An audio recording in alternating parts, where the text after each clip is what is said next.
Examen des circuits de l'ensemble indicateur à LED. 3.1 Contrôle hors tension. Faites avant tout un contrôle hors tension du circuit réalisé en disposant l'ohmmètre sur le calibre Ohmix 1000 et en vérifiant qu'entre le contact L0 de l'ensemble des connecteurs et l'électrode de la base, c'est-à-dire celle du milieu, du transistor T0, vous devez trouver une valeur de résistance comprise entre 14 kΩ et 16 kΩ. Ce contrôle est clairement montré sur la photo, figure 5. Continue ensuite le contrôle hors tension en effectuant les mesures entre les différents points indiqués dans le tableau de la figure 6. Si l'une de ces mesures révèle une résistance infinie, ceci indique une coupure entre les deux points de mesure. Dans ce cas, il faut regarder l'état de la résistance concernée par la mesure, vérifier la continuité des pistes de cuivre et ensuite refaire les mesures. Figure 6. Tableau pour le contrôle hors tension de l'ensemble des points de soudure effectués. Numéro. Point de contact avec l'ohmmètre. Valeur à obtenir. 1. Entre le contact L0 et la base de T0. 14 à 16 kΩ. 2. Entre le contact L1 et la base de T1. 14 à 16 kΩ. 3. Entre le contact L2 et la base de T2. 14 à 16 kΩ. 4. Entre le contact L3 et la base de T3. 14 à 16 kΩ. 5.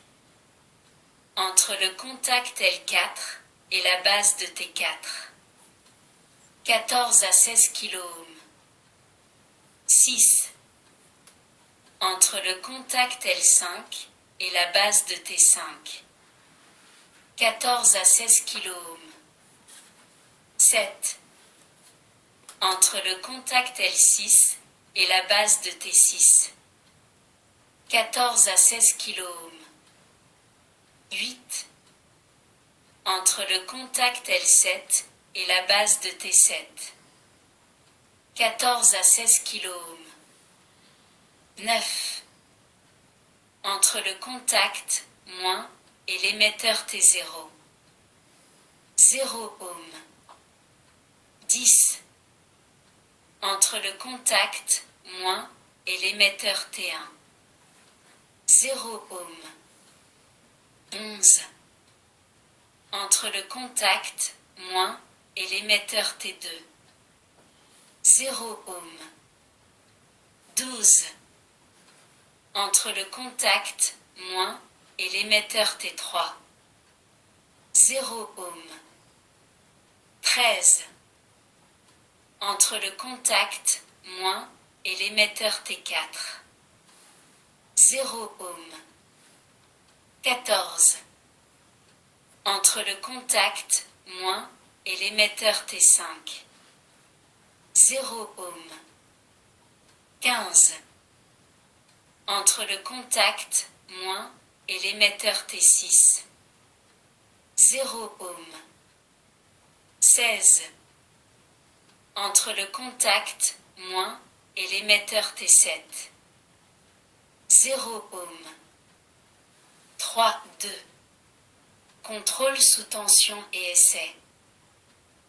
Vous allez effectuer maintenant un contrôle du fonctionnement de l'ensemble des diodes LED. Pour cela, il est nécessaire avant tout de préparer un fil à insérer dans les contacts du groupe de connecteurs afin de fournir le courant de commande au témoin. Procédez de la manière suivante. A. Coupez dans la tresse de fil étamé isolé que vous avez acheté, section 0,50 mm² environ, un morceau d'environ 5 cm de long, et dénudez les extrémités sur 3 à 4 mm. Pour réaliser cette opération, en évitant d'égratigner ou de plier le conducteur interne, il est conseillé de se servir du fer à souder, inciser la gaine isolante à l'endroit choisi, en appuyant la pointe de la panne chaude du fer tout autour du conducteur. Enlevez ensuite la gaine en tirant avec les doigts. B. En vous servant du fil rigide isolé que vous avez préparé, reliez sans faire de soudure le contact L0 de la série de connecteurs avec le contact plus, le plus proche, comme représenté sur la photo, figure 7a. Pour effectuer cette opération, il suffit d'introduire les extrémités du fil dans les trous des deux contacts en exerçant une légère pression, pour que le fil pénètre bien dans le trou de chaque contact et y soit maintenu par les ressorts internes, figure 7b. Note importante, ayez toujours la prudence de vous assurer chaque fois que vous effectuerez des liaisons avec le groupe de connecteurs, que les extrémités du fil à utiliser ne soient pas endommagées par de petites pliures ou égratignures, afin d'éviter d'abîmer les contacts ou de courir le risque de voir l'extrémité du fil se rompre à l'intérieur d'un contact, ce qui rendrait nécessaire le remplacement du connecteur correspondant. C. Alimenter le circuit en mettant la pince crocodile du cordon d'alimentation rouge sur le plus de la pile de 4,5 volts et la pince du cordon noir sur la languette moins de la même pile, vous constatez que la LED L0 s'allume. D. Enlevez le fil conducteur du contact plus du groupe de connecteurs et enfilez-le dans le contact moins, vous constatez que la LED L0 s'éteint. Avec cet essai, vous avez vérifié le fonctionnement du témoin L0. Enfilez de nouveau le conducteur dans le contact plus pour que la LED reste allumée. Placez le contrôleur sur tension continue calibre 1 volt et effectuez le premier contrôle indiqué. Il concerne la mesure numéro 1 du tableau de la figure 9. Continuez ensuite le contrôle sous tension en effectuant les mesures suivantes entre les points indiqués dans la figure 9, en vous rappelant que la masse correspond à la borne moins de la pile. Figure 9. Tableau pour le contrôle sous tension du témoin L0. Numéro. Point de raccordement au voltmètre. Valeur à mesurer. 1. Entre le collecteur T0 et la masse. 0,06 volts à 0,1 volts. 2. Entre l'anode de la L0 et la masse. 1,6 volts à 2 volts. 3. Entre le contact L0 et la masse. 4,3 à 4,5 volts. 4. Entre la base de T0 et la masse. 0,5 à 0,8 volts. Attention, la masse du circuit correspond au moins de la pile d'alimentation. Les valeurs de tension mesurées sont normales si elles sont comprises entre les deux valeurs extrêmes de référence indiquées. Si la LED ne s'allume pas, et si les résultats des mesures ne sont pas ceux prévus, assurez-vous tout d'abord que la LED a été câblée correctement, puis consultez le tableau de la figure 10. Vous pourrez en tirer des indications utiles pour localiser le défaut. Figure 10. Indication de dépannage pour d'éventuelles anomalies lors du contrôle sous tension. Anomalie rencontrée. Cause probable. Vous trouvez 0 volt sur le collecteur de T0. La résistance R0 est coupée. La LED est défectueuse.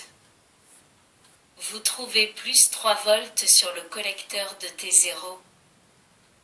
La LED est branchée à l'envers. Le transistor T0 est défectueux ou branché à l'envers. La résistance R8 est coupée.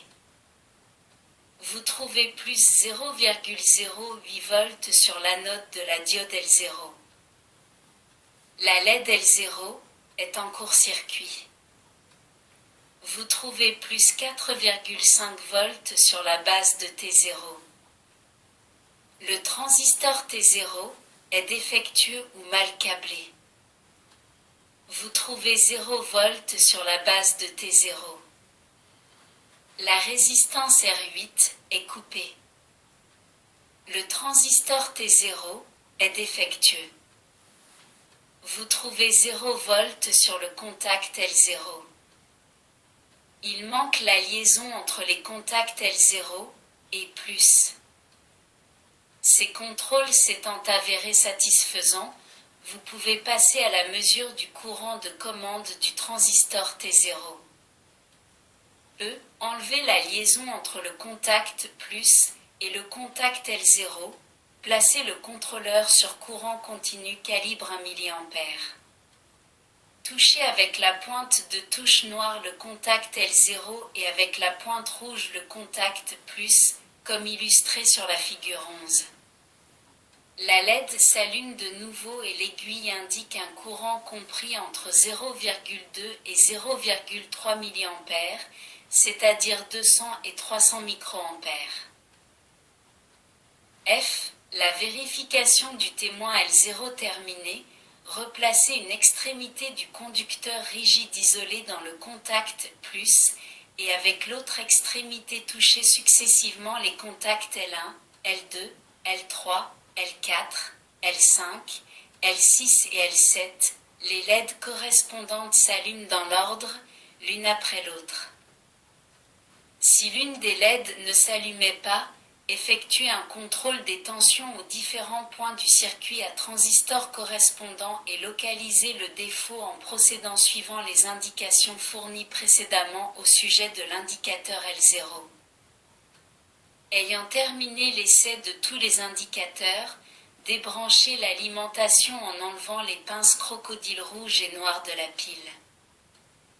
3. Examen des circuits de l'ensemble indicateur. L'ensemble indicateur est composé de 8 circuits identiques et indépendants les uns des autres. Examinons donc un seul d'entre eux, par exemple le circuit indicateur L0 dont le schéma électrique est illustré par la figure 12, étant entendu que les considérations suivantes sont également valables pour chacun des autres indicateurs. En pratique, le transistor T0 se comporte comme un interrupteur commandé par le signal appliqué à l'entrée, c'est-à-dire sur la base. Plus précisément, lorsqu'un niveau de tension est appliqué à l'entrée L0, dans notre cas compris entre plus 4,3 à 4,5 volts, mesure numéro 3 du tableau de la figure 9, la base du transistor T0 est parcourue par un courant de commande IB égale 0,25 mA, contrôle de la figure 11, qui le porte à saturation.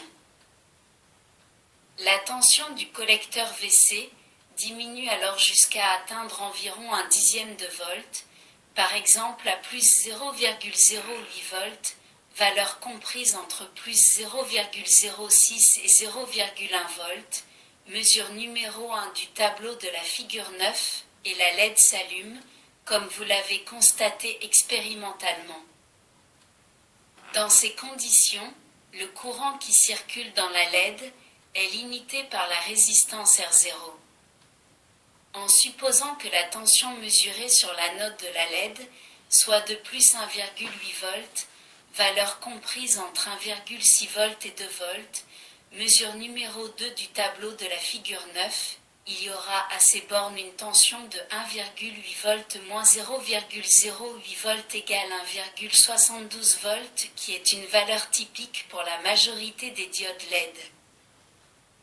Si par contre sur l'entrée L0, il y a une tension inférieure à 0,7 volts, dans notre cas 0 volts, quand L0 est relié à la borne moins, la base du transistor n'est plus polarisée et il reste bloqué, c'est-à-dire qu'il se comporte comme un interrupteur ouvert. La LED reste alors éteinte. Pour allumer une LED, il est nécessaire d'avoir un courant de 10 à 15 mA qu'un circuit intégré de type numérique n'est pas toujours en mesure de fournir. C'est pourquoi nous avons recours pour commander la diode LED à un transistor qui ne consomme que 0,25 mA sur la base, mais peut fournir 12 mA sur son collecteur. On appelle ce transistor driver, terme anglais signifiant pilote. Certains circuits intégrés de puissance peuvent remplir le même rôle, on les appelle buffers de courant, buffer signifiant réservoir en anglais. L'indicateur lumineux ainsi réalisé permet de distinguer un niveau de tension, LED allumé, d'un niveau bas, LED éteinte, en sortie ou en entrée d'un circuit numérique. Il ne nécessite qu'un courant de commande de 0,25 mA seulement. Merci de votre écoute. À bientôt.